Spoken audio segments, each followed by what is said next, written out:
we are at half past the hour. I'm going to check in with Jessica. I know that we had a little bit of time for Q&A, but I know that we're also probably running over. So, Jessica? Hi. Yeah, no, we were at a good time. If there's any other last thoughts that our speakers would like to share before we move on Q&A, that now it's a good time. Otherwise, I'm happy to ask the questions. We do have a lot, so I'm sure we can make up time with all the questions that our audience have shared in the Q&A section. Yeah, let's go for some Q&A. Perfect. So the first one, and so there's a lot of that came in, and I was able to put some together. They were similar, but others, as they come in, I'll be asking them towards the end. But one of the questions here that we have from the audience is, what is the most important skills you must have as a Minecraft or Mojanger developer? Okay, so if I can ask, I if, can help, or I Rebecca, was going to maybe. say Fanny. Yeah, that's what I was going to call it. Yeah. Yeah, we can maybe try to give answers. Like, one thing that I like to remind people is that often people get overwhelmed or intimidated, I guess, for like, oh, but it's gaming and I don't have any gaming experience or anything. And there are rules that require you to know specific things. Like if you are trying to go into graphics rendering of the game, you need to know about that. I can tell you, I do not know about that, and I do not understand when people talk to me about it. But there are so many other areas that is just about software engineering in general. We have to build services for realms. We have to build our launcher application. We have to build, even within our game, we'll build a lot of things that are gameplay related, but it's about just doing good software engineering, good investigation, and just building the systems in the right way. You don't have to know how a game works. It definitely helps, but those are things that you can learn. A lot of our team didn't know that. So I would say skills are good problem solving for sure. Being able to talk to others, ask questions, be able to get into an area and learn. Like, don't be scared of just understanding and following all the paths to try to understand what you are going to be building. Being willing to ask for help. That is for sure super important. Like, a lot of people are afraid of that because, oh, but they'll think that I'm dumb or that I don't know things. No one knows everything. So being able and willing to ask for help and reach out and help understand and onboard into things. And the problem solving is the most important, just being able to build an application and not get stuck. I can tell you that when we do interviews for entry level positions, that's usually what we look for. We're like, are you the most amazing C++ expert? No, it's like, does this person look like they will unblock themselves and will be able to move forward? That's what we look for. Yeah, to echo some of that, like it's not so much like how much you know, it's how much you can pick up and learn kind of quickly. Like Fanny and I are on the same team, and she brought up the like you don't need to know everything about rendering, but if you could figure out how to Google your way through some of that and dig into the code and figure out what's happening, and pick it up and learn what's happening and learn what you need to do. That's the hit the ground running kind of skill. You can work with your interviewer to unblock yourself too. The interviews are like a conversation. So you're in a room or a virtual room with an expert in the field. And so maybe you can think of the right question to ask them to try to unblock yourself. If you do get stuck, think out loud, try to bring them along the journey of what your thought process is instead of just staying in your head, because they'll be a little lost and they won't really know what's going on. Thank you. Thank you. Thank you. And the next question that I saw a lot of conversation, not just in the Q&A section, but in the chat too, was what programs should aspiring game developers use? I know there was conversation with C++ and Java, but what is the recommendation here? Whatever lets you build the game you're going to try and build. All of them are useful in different ways.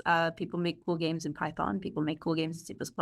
People make cool games in Unity and Unreal. And Scratch or other building block code languages, like, or there is even some tools that like do most of the coding for you, and you're really just doing the game design.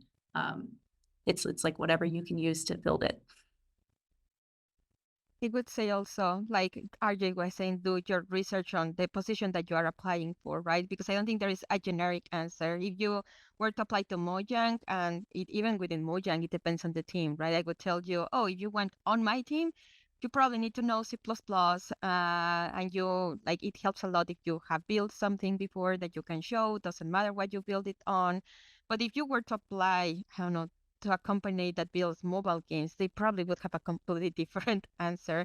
So doing your research on what those applications are built on is the most important thing, and just becoming familiar with those. Something that a teacher told me back in college was like, what you need to develop is the ability to learn. Like you can learn any new programming language, right? And I've had even here, like my first I guess role within Mojang was writing a web application using JavaScript. I knew nothing about any of that, but I poked, I learned, I Googled my way through it, and I was able to build it, right? So that's what you need to learn, how to learn for sure.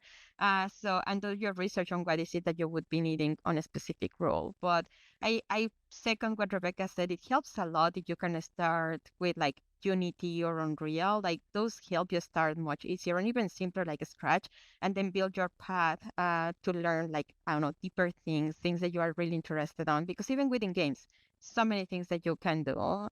If you really like physics, if you really like gameplay, you really like rendering, it's different skills that you need. Thank you. That's amazing. And so I have here, Jamie asks, I have 20 years as a developer, but no experience as a game developer. Do you have a program for people like me with my background for joining Mojang as an apprentice or something similar?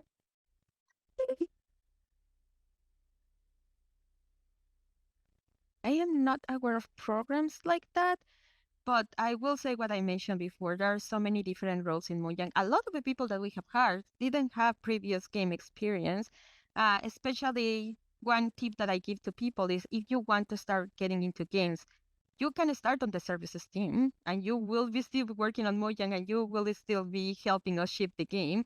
That means that you have access to, experience on Azure or AWS, for example, and like blob storages and things that I don't personally even know, but like those people work on the Minecraft game and helps us build it. So like you don't need to have game experience. We definitely look for the skills to be able to build what we need. So if you have 20 years of experience building services, for example, that is something that we really could use of. And I know for a fact that sometimes when we interview for our even game positions, we don't necessarily look for game experience, but we look for client building experience so that you are building an application as well that can draw a lot of parallels to building a game. So yeah, I would say that client building applications or any skills that you have usually translate to building a game. Our team is very large. You don't need to have gameplay experience. And so there's another one that's here is, what does the usual sprint of work look like for the developer team? I don't know that there's a typical sprint, because like what we do changes so much based off of like what we're trying to ship, and like because we are like Fanny and I are on the gameplay systems team, it's like the platform for Minecraft, so it's like everything from world gen to blocks to items. So like what we're doing really just depends on what we need for the next update or what we need for creators. But usually we're working on things like new features for creators or bug fixes or performance improvements, things like that. And everybody's just taking pieces of that. I would say that it's as an engineer on the team. Yeah, like you could be doing so many things, we do what we call like sprint planning. So we try to predict what we are capable of completing within a sprint. So usually our sprints start with that. But yeah, you may be writing a design document, or you may be doing bug fixing that time, or you may be working on implementing the code for the design that you already finished, or you may be hiring people to try to get sign off on your design so you can start working on it. So there's so many things that you could be doing depending on the stage that you are at with your feature. But it usually is designing, tracking down people to give you feedback on your design or your code reviews, for example. You may be bug fixing, you may be writing code, actually implementing a thing, or you may be helping others actually being on blogs or reading other people's documents, other people's PRs. So there's a lot of things that you could be doing within a sprint. Yeah. But you usually talk with your lead and your team about that at the start of the sprint. It's definitely heavier on collaboration than coding most of the time. Thank you. And I know one of the audience asked, is it and I'm gonna pull it up, but as you were mentioning, it's down on the list, but they asked, is it more coding or is it more communication that you would need in the role? And so I think we answer that here, Rebecca. Yeah, I mean, you definitely, like, coding's important, but like Fanny said, learning how to learn things is the most important. So like anybody can kind of learn to code. It's like, can you communicate your designs, and can you think through those problems with other people and come up with things that works with other people's stuff, and collaborate with like people who have more experience or less experience in the areas you're working in. Communication is more key. Perfect. Thank you so much for that insight. And we have here is a question directed to RJ. They asked, do you think certifications are essential in a CV, or are personal experiences and experiments also valuable? I think they both hold a lot of value. So whether you're just working with personal experience, or whether you're working mostly with a lot of certificate programs or boot camps that you took online or in person, make sure to add those to your resume, and also make sure that they show that they're relevant to the job that you're applying. And so whether you're talking about your experience, the recruiter will be looking for how you link that to the job that you're applying for. And then also if the certificate or the coding that you took, or the coding bootcamp that you took, is also relevant to the job experience as well. So I don't think that one is valued over the other. I mean, experience on a resume is a great thing because it, aside from the technical skills that you're going to gain from it, you also gain a lot of soft skills like collaboration, leadership, teamwork, communication, public speaking, etc. And so I think that that has its own pros as well.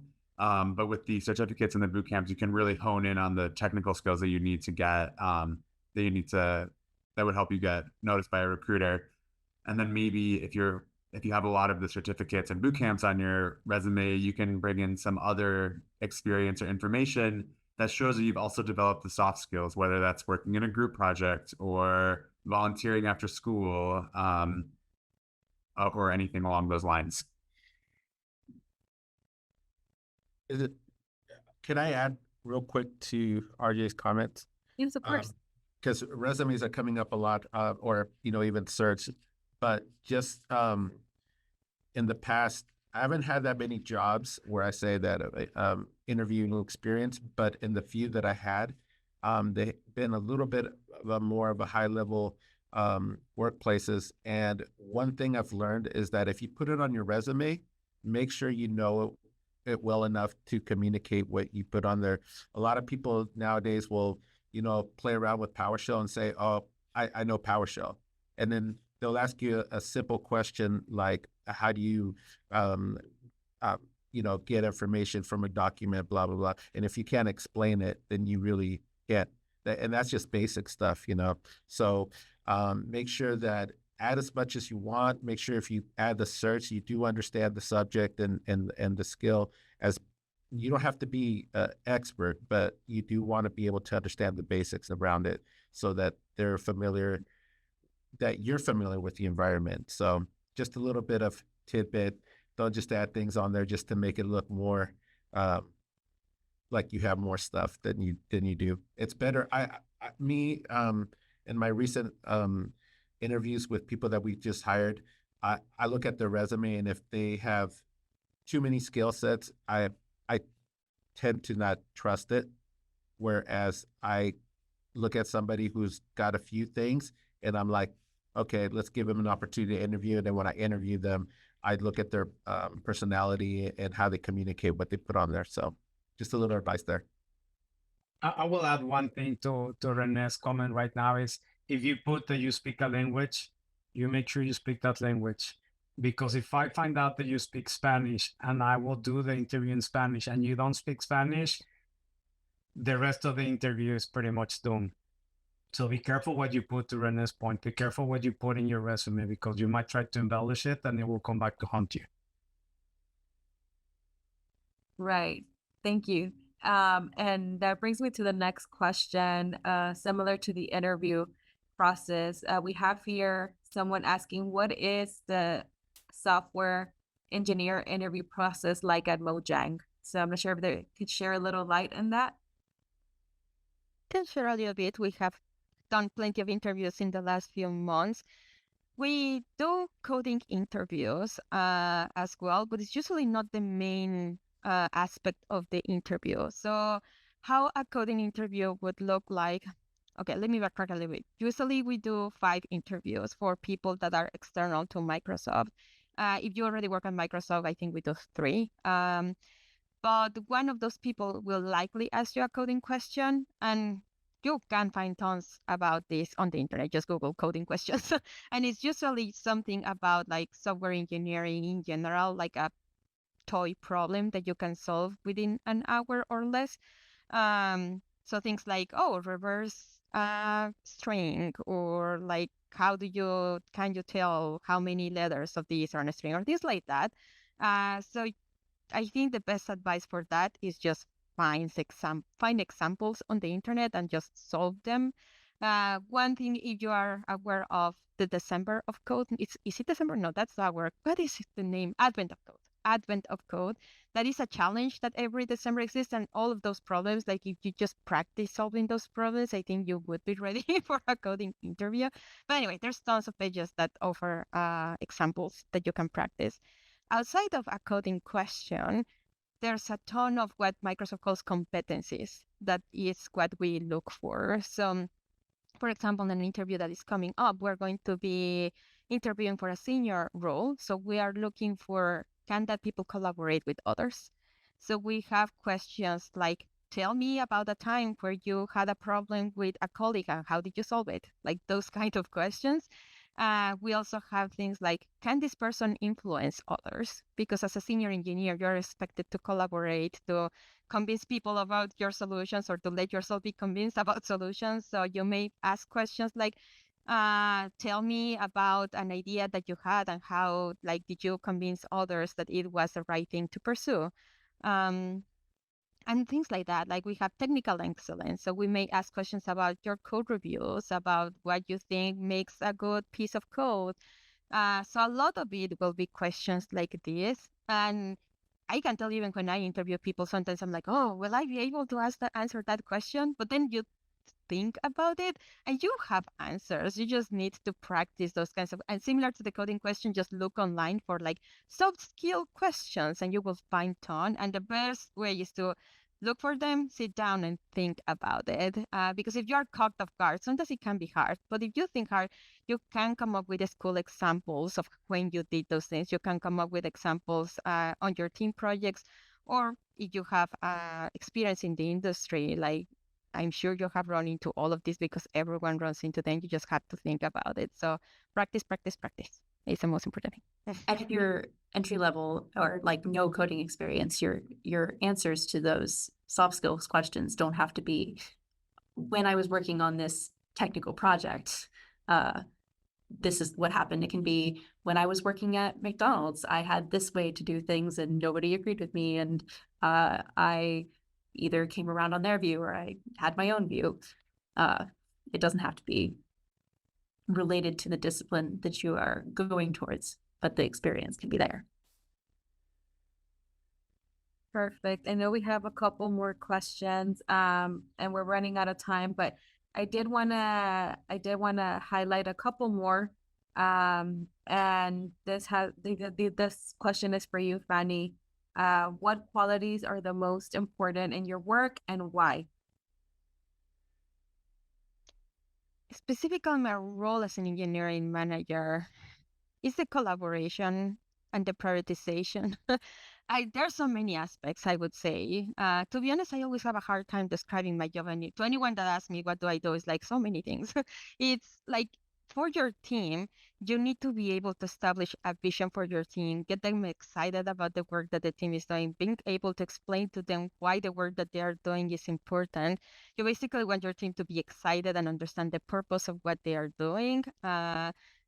Hopefully with that, like they will be energized and they'll be able to like bring the best of them to work. So a lot of your job is taking care of your team, hearing their feedback, making sure that you are actually genuinely listening and trying to help solve the problems that the team is having. So a lot is about making sure your team understands why they're doing what they're doing and making sure that you have a good process around what they are doing and hearing feedback about all of this and continuously iterate with your team and making sure that like they have what they need to be able to work effectively. From the where I am at, I mentioned earlier that we have a lot of customers. So a very important skill is actually communication and collaboration with those teams. I mentioned that we get a ton of asks into our team and you usually have to say no. So working really closely with your product manager, prioritizing, helping understand why you are saying no when you have to say no, and hopefully also working with your customers and the transparency of what is happening, why you are prioritizing, talking with people about it, not doing things on a vacuum. It's super important to have those collaboration and communication skills. And then very similar, like also talking with your leadership team. It's very important for you to understand what they think is important, what they think is the most impactful work so that you are creating a vision for your team based on that, right? You should be able to make the connection across everything from your customers, your leadership, and your team to make sure that you are working on the right things. And across all of these, to be honest, communication and collaboration are the most important skills that you can have as an engineering manager. Yeah, I would say that.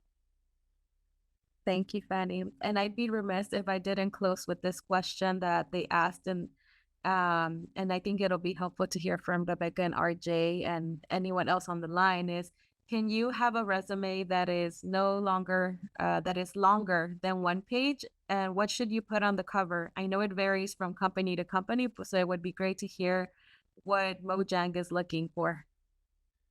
RJ, I think you're muted. Yes. Sorry, I thought I had muted myself. Great question. Whoever asked that, I get this question a lot as a recruiter, and I always say the same thing, especially to students. Try to keep your resume to one page.